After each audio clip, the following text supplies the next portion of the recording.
things to learn and places to go. So great is the world in which we live. It has so much to give, so much to give. So great is the world in which we live. It has so much to give, so much to give. Fun and learn, fun and learn, fun and learn, fun and learn, fun and learn, fun and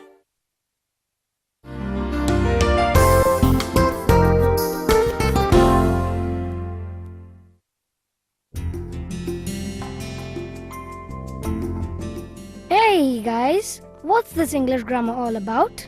I need your help, guys. Yes, Gobby? Do you know about English grammar?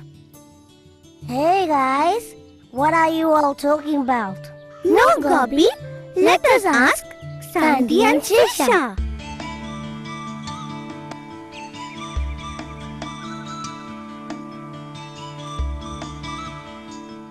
Hey guys, what's this English grammar all about? No, guys, let us ask Fufu the magic fish. She can help us. Hello, Fufu.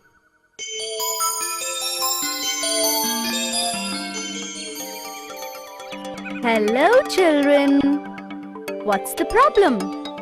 Can you help us out of this problem? So, children, what's the problem, huh? Can you teach us where English grammar is used and how and why? It's so easy. I'll teach you all.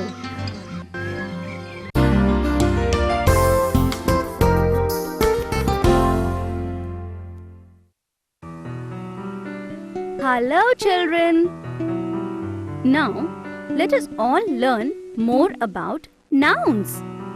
The definition for a noun is: a noun refers to the name of a person, place, animal, or a thing. Now, for example, I love chocolates. In this sentence, the word chocolate is a noun. Now, let's say Mumbai is a big city. In this sentence, children, the word city is a noun. Children, did you know that nouns can be divided into common nouns and proper nouns?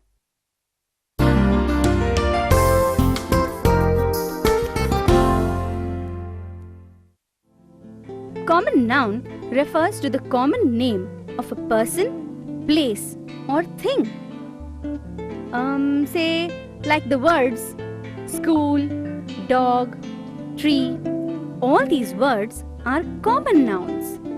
For example, children love sweets, and I am going to school. Children, in the above sentences, the words children, sweets, and school are all common nouns. Now that we have spoken about common nouns, children, let us now speak about proper nouns. A proper noun refers to the particular name of a person, place, or thing. And always remember that a proper noun always begins with a capital letter. Just like the words James, Mumbai, and December. All these words begin with a capital letter.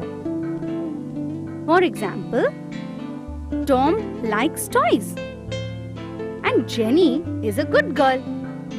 In the above two sentences, Tom and Jenny both are proper nouns.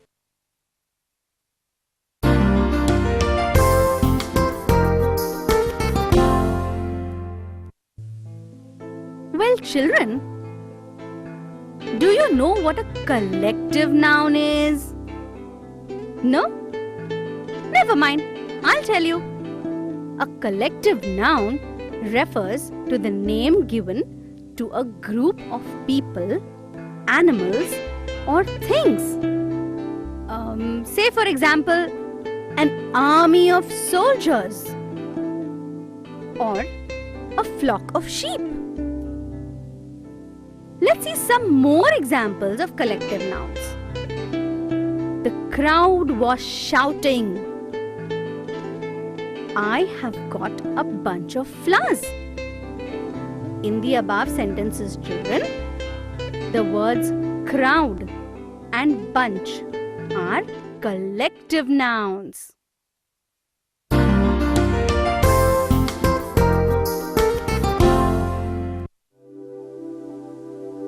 And now, children, let's learn the difference between countable and uncountable nouns. Countable nouns refer to things that can be counted. For example, Rohan has 2 bags. I have 5 pencils. In the above sentence, children, the words bags and pencils are countable nouns because they can be counted. Now let's see what uncountable nouns are. Uncountable nouns refer to things that cannot be counted. They are always singular in form. For example, I like to eat sugar. He has little milk. In the above sentences, the words sugar and milk are uncountable nouns because can you count sugar and milk? No.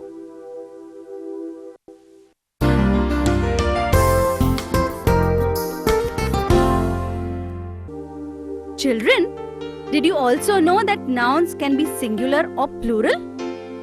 A singular noun refers to one person or one thing. For example, a boy, a leaf, and a pen. Plural noun refers to more than one person or thing. Plural nouns are made by the addition of s, es, ies, or ves. For example, the word boys. You add the letter s to the word boy and you get boys. You add the letters ves to the word leaf and it is transformed into the word leaves. And also see the word pen. The word pen becomes pens if you add an s after pen. Don't you see, children?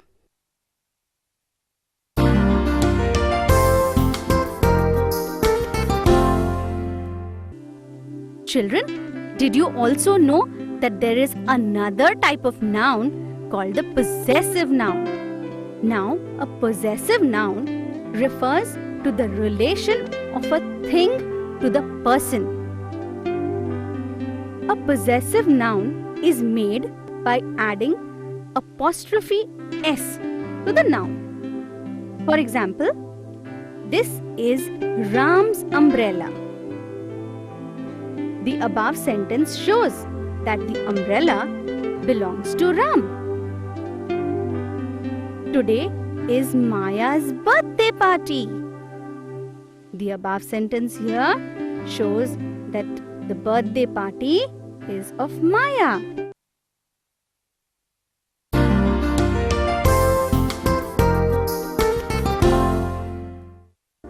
Now, children, genders are of 4 types.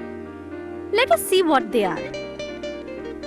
The first is the masculine gender, which refers to male living things. For example, father, son, brother, uncle, or lion. The second gender is the feminine gender, which refers to female living things. For example, mother, daughter, sister, auntie, or lioness. Now the third gender is the common gender. Here, the word can either be a male or a female. For example, student, cousin, servant. And the fourth and the last gender is the neuter gender, which is neither a male nor a female. For example, all those things without life, like books, tree, eggs.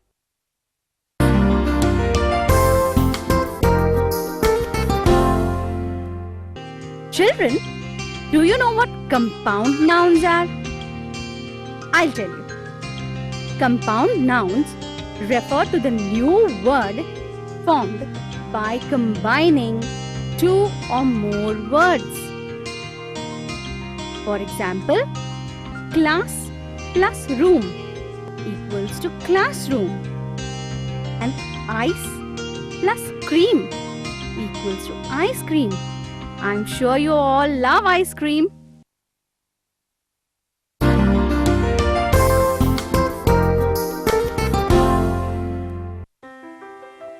Children, now let us learn about the pronoun. It is a very important part of grammar. So children, remember and understand it very, very well.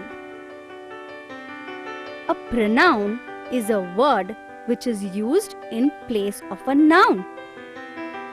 For example, Rahul is absent because he is ill. In the above sentence, children, the word he is a pronoun because it is used instead of Rahul. Now in our second example, this house is very old. It is falling down.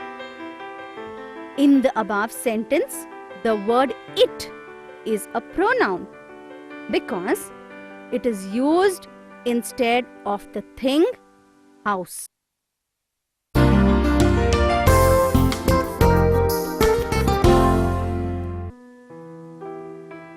Children, now let us learn about a personal pronoun. A personal pronoun refers to some specific person, place or thing. And personal pronouns are of three types: the first person pronoun, the second person pronoun and the third person pronoun. Now, the first person pronoun refers to the person speaking. Example, I saw an elephant. The words I and we are first person pronouns. Second person pronouns refer to the person spoken to. For example, you. Do you have an extra pencil? And the third person pronoun refers to the person or thing or people or things spoken about. For example, he, she, it, they. All these are third person pronouns. Ram said he had met her. In this sentence, the words he and her are third person pronouns. Did you all understand, children?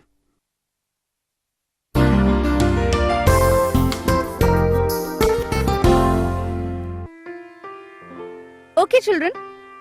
Now let's learn about possessive pronouns. Now, what is a possessive pronoun? A possessive pronoun refers to ownership. That is, something belonging to somebody. Possessive pronouns are of three types. The first person pronoun. Example, mine. This book is mine. We use the word mine for the ownership of the first person.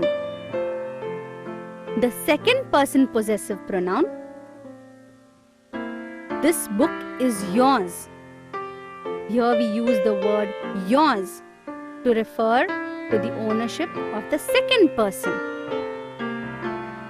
The third person possessive pronoun.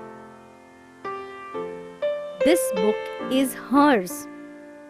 Here we use the word hers to refer to the ownership of the third person.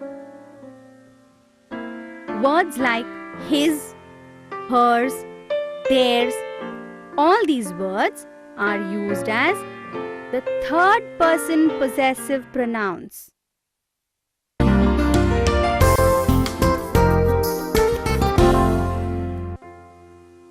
Children, now let us learn about reflexive pronouns. Reflexive pronouns refers back to the subject of the sentence, where reflexive noun is the object of the sentence. For example, I saw myself in the mirror.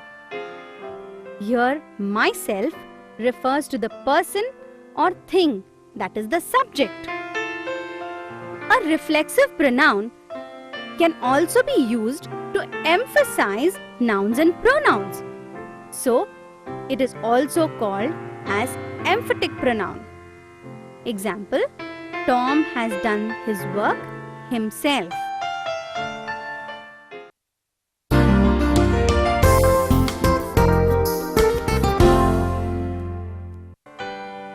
Hey children, now let's learn about demonstrative pronouns. A demonstrative pronoun is mainly used to point out persons or things. This and these are used for persons or things that are near the speaker. That and those are used for persons or things that are away from the speaker. For example, this is my bag. In the above sentence, the word this is pointing to the bag which is near. That is my school. In the above sentence, the word that is pointing to the school which is not near.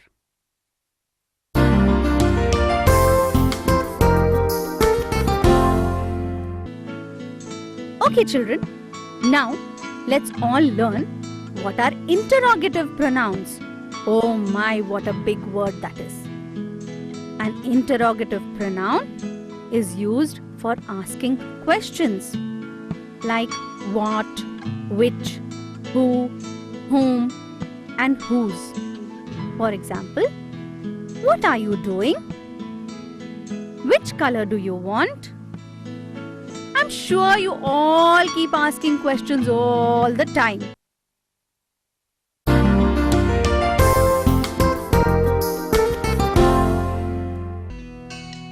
Okay children, now let's learn another pronoun. A reciprocal pronoun. A reciprocal pronoun is used to convey a two-way relationship with the help of words like each other and one another. For example, they help one another. Best friends share everything with each other.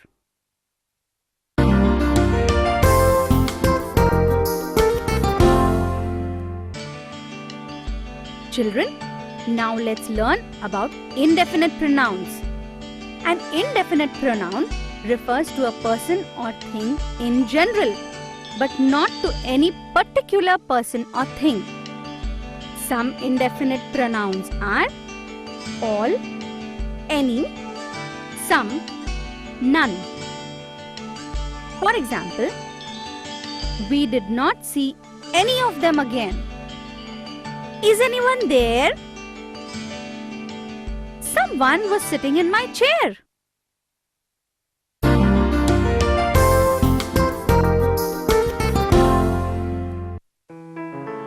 Determiners. Children, determiners are very easy to understand. A determiner is a word that determines the noun. The most common determiners are a, an and the. For example, A box or a box.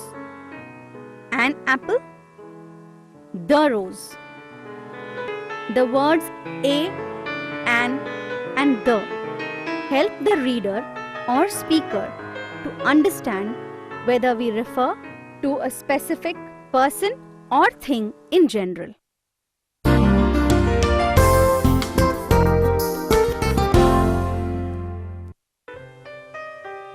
A is used before the nouns to make proper nouns to common nouns.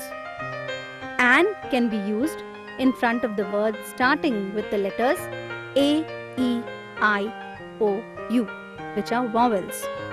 Example: a cow is a useful animal. I want to eat an orange.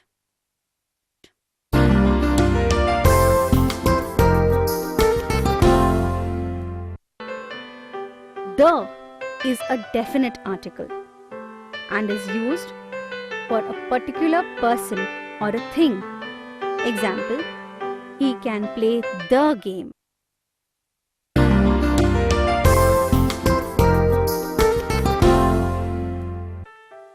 Verbs. Children, verbs are of many types and are very, very important. So, first let's understand the very simple form of verbs. Verbs are words or a group of words that refer to actions and states. Verbs are sometimes known as action words. For example, the girls were singing. Hari is laughing. Here, the words singing and laughing are showing action.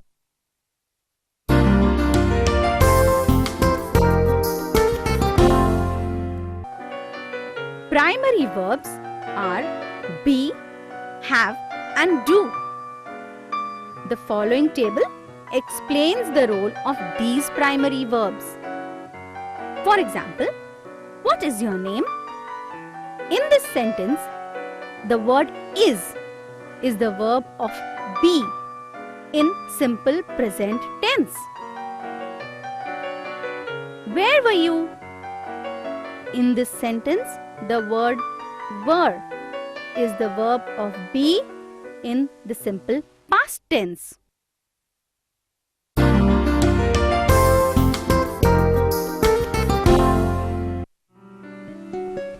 The infinitive verb is the part of the verb often used with the word to. For example, we eat to live. Birds love to sing.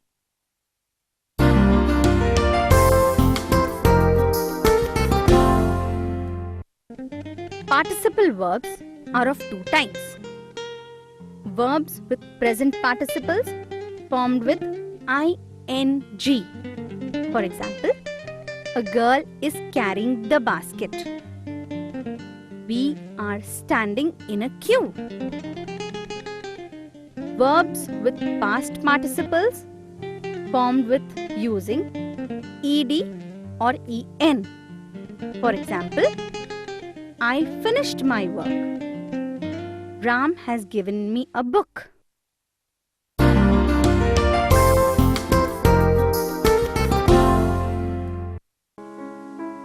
Regular verbs. Most of the words are regular verbs, adding s and ed at the ends to change their forms. Irregular verbs. However, there are some irregular verbs. They have different ways of forming past tense and past participle.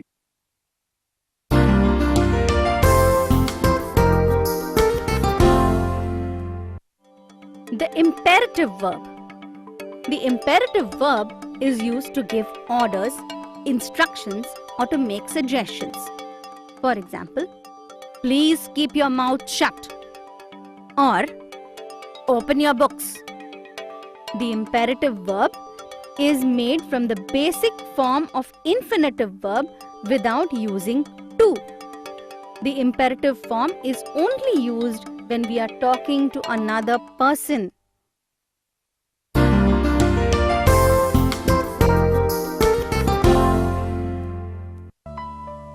An action verb refers to the actions or things that are happening regularly.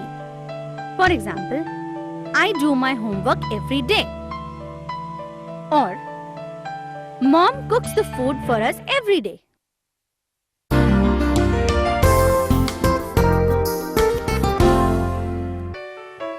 The stative verb refers to states or conditions. For example, I am a good boy. I like to go to the garden.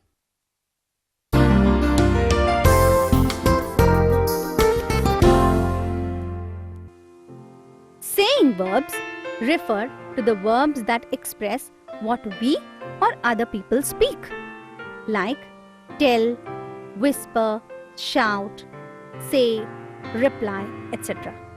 My grandmother tells me a story at bedtime. Whispering is a bad habit.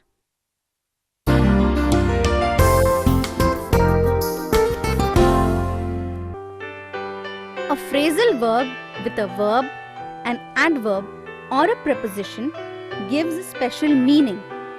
The following sentence uses phrasal verbs. She keeps on crying. Dolly goes there daily.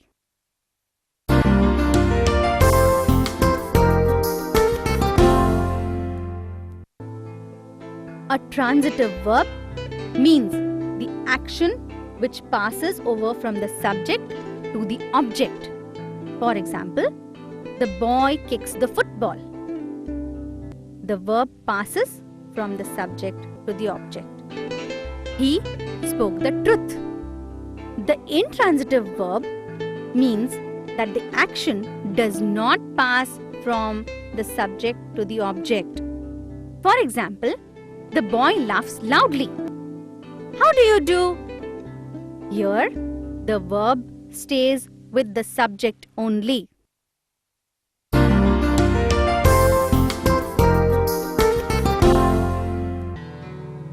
Tenses. Hey children, tenses are so simple that they are connected to our speech and we use them while talking every day. Children, when verbs are present in different forms, we call them tenses. A tense tells us about the time of the action that takes place, whether it is happening in the past, the present, or in the future. Let me explain this with the help of the same verb, work, in all the sentences.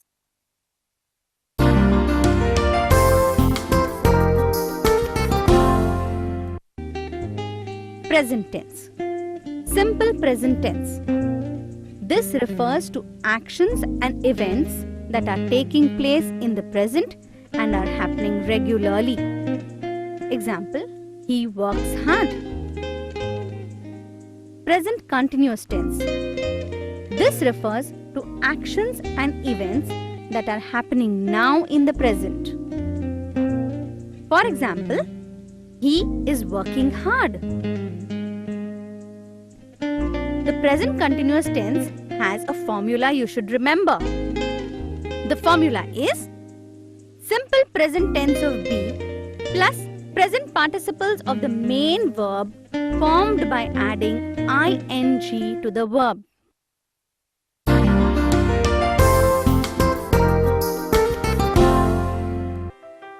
Past tense. Simple past tense. This refers to actions and events that have happened in the past. For example, he worked hard. Past continuous tense. This refers to actions and events that were happening in the past.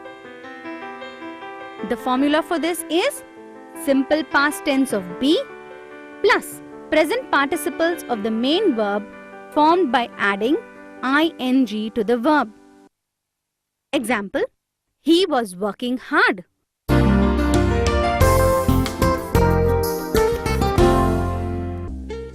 Future tense.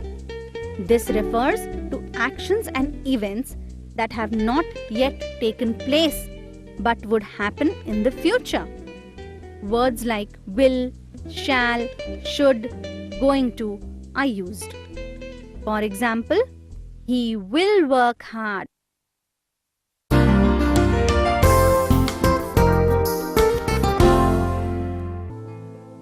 The verb and subject agreement. When we speak or write, we must be sure that the verb and the subject used in our sentence agree with each other in person and in number. This is known as an agreement. Care should be taken to see that when the subject is singular, the verb should also be singular. For example, Bobby dances very nice. He reads the book. When the subject is plural, the verb should also be plural. Example, Bobby and Tia are dancing very nice. We are reading books.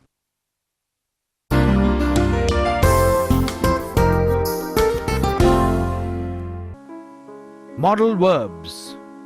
Hello children, my name is Dodo. Fufu has gone out and asked me to teach you what are model verbs. Some of the words used are as can, could, may, should, ought to, must. Model words or models are used with other words to express meaning. They express as ability, possibility, permission, suggestion, politeness, and obligation.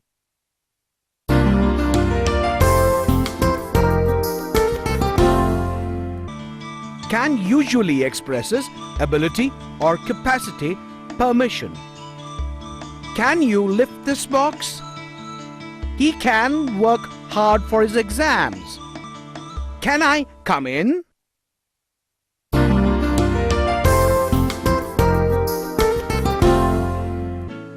Could and might is used to express permission, possibility, and ability. The news might be true. Could I do it?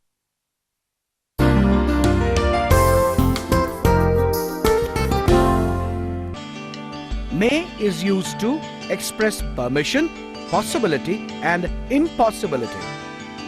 It may rain tomorrow. You may go now. May not be true.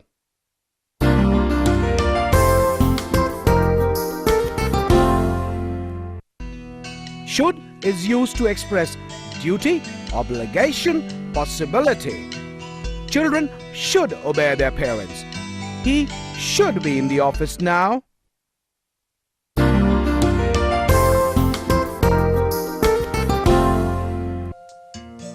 Ought to is used to express obligation, desirability, and strong probability. We ought to help him. Daniel ought to win.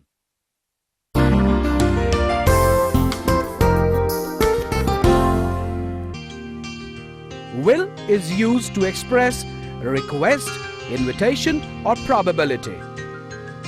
Will you have tea? That phone call will be from Mom, I think.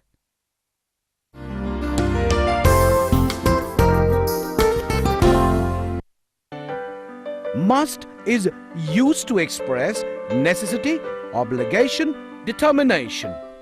We must do our lesson. Granny must be 90 years old.